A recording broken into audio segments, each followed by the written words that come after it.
A Rádio Liberdade FM fala neste momento com o Dr. Renato Manhães, ele que é advogado e atua na área agrária e de agronegócios em Água Boa.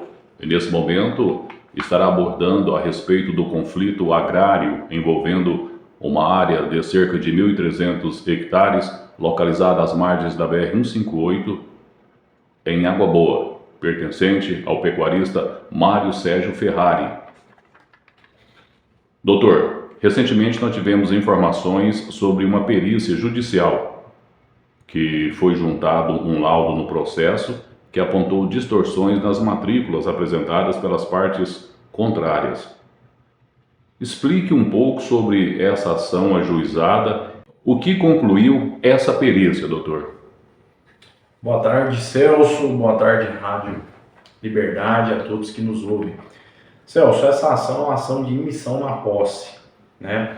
Essa ação no direito, ela trata, para exemplificar, ela é uma ação o requisito dessa ação, a pessoa precisa ter a propriedade, ou seja, a documentação de um imóvel para requisitar na justiça o acesso àquele imóvel que ela não tem, né? Então a ação ajuizada pela empresa NDL, ela foi essa ação, né? O artigo, se não me engano, 1238 do Código Civil, ele fala que a pessoa que tem a propriedade, mas não tem a posse, deve buscar o direito à propriedade através dessa ação manejada. Então, Celso, o que nós desde o início defendemos nessa ação é que a documentação utilizada pela NDL, que é a parte contrária, ela não faz menção ao imóvel rural, à fazenda do senhor Mário Sérgio Ferrari. E isso agora ficou claro na perícia judicial, que foi concretizada no dia 28 e foi juntada ao processo, né? Onde ficou demonstrado que as 3 matrículas que a NDL utilizou para ajuizar a ação não se trata do imóvel rural do senhor Mário Sérgio Ferrari. Então, é uma ação que é patente a ausência de direito e de fundamento dessa ação, porque nós já tivemos audiência de instrução, nós já instruímos o processo, já defendemos, ficou claramente demonstrado que o senhor Mário Sérgio Ferrari se encontra na fazenda, tem posse da fazenda, adquiriu a fazenda no ano de 2006 e no quesito de propriedade, que a gente sabe que posse e propriedade é diferente, apesar dele não ter a documentação do imóvel, né, a NDL também não tem, né? Então, o senhor Mário Sérgio Ferrari já tem tempo suficiente para adquirir a propriedade, ou regularizar no Intermate, ou regularizar no INCRA, ou através de uso capião, né, pelo tempo de posse que ele já tem, né? É um tempo já relevante, ele já adquiriu de quem estava na posse desde a década de 80, em 1980, e agora com essa perícia ficou concluído que a ação ela perde até o objeto, né? Porque as 3 matrículas utilizadas pela parte que ajuizou a ação não se referem ao imóvel do senhor Mário Sérgio Ferrari. Aproveitando o ensejo, o senhor pode fazer um desenho para quem está nos assistindo sobre como ficou a configuração dessas matrículas apresentadas pela parte contrária? Sim, vamos supor que aqui são as 3 matrículas, né? Celso, 2 matrículas citavam o município de Água Boa e uma o município de Nova Nazaré. Essas 2 matrículas aqui, elas originaram de uma matrícula só. Ela foi dividida, se tornou 2.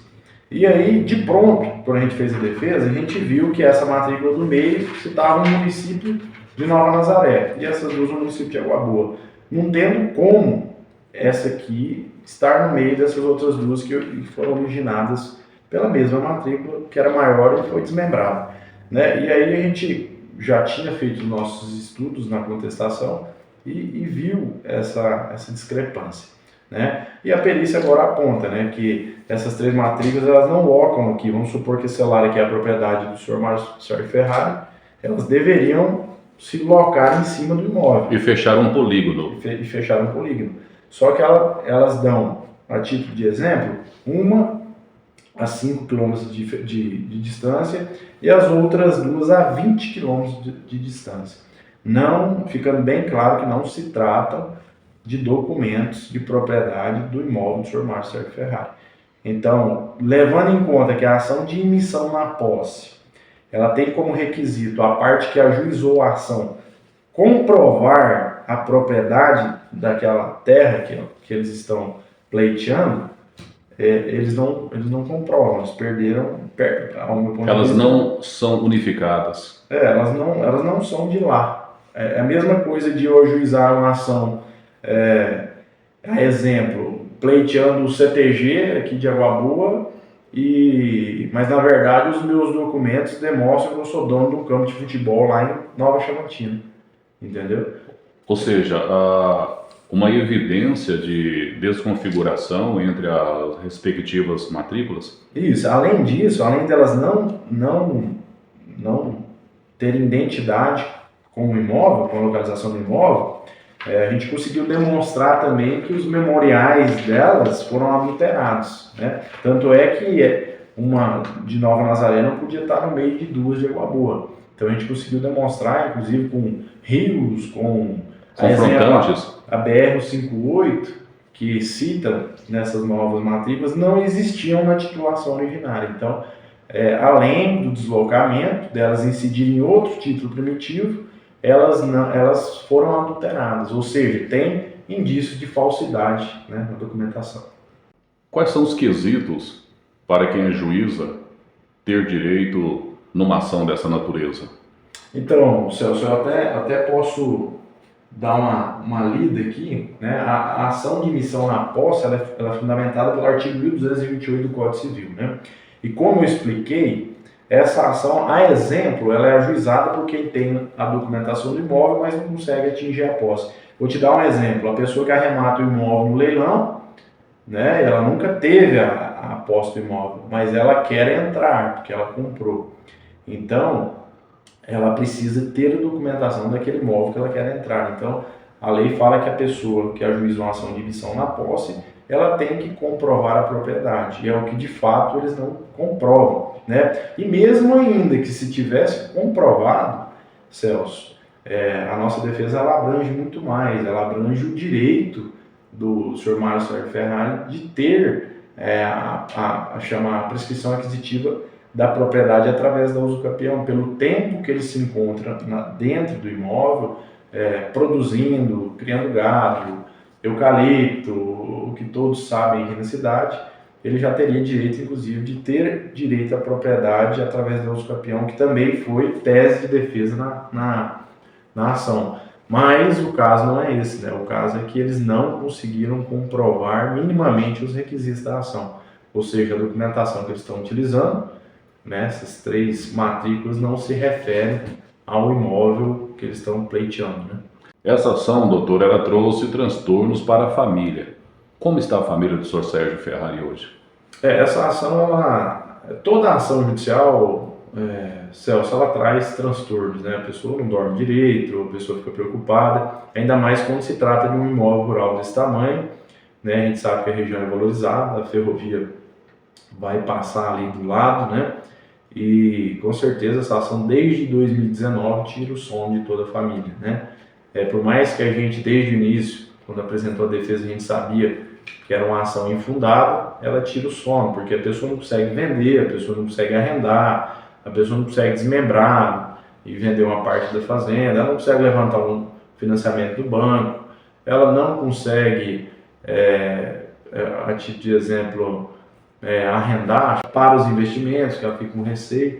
Essa área em questão é de subsistência da família do Sérgio Ferrari. Sim, é de subsistência, né? Ele toca a fazenda desde 2006 e vive da renda dela, né? Então, é uma ação que realmente ela tira o sossego de qualquer um, né? Doutor, nós sabemos que o senhor atua, como eu citei no início, na área agrária e de agronegócios. Mas como está a situação criminal do acusado Mário Sérgio Ferrari, preso na cidade de Rio Verde?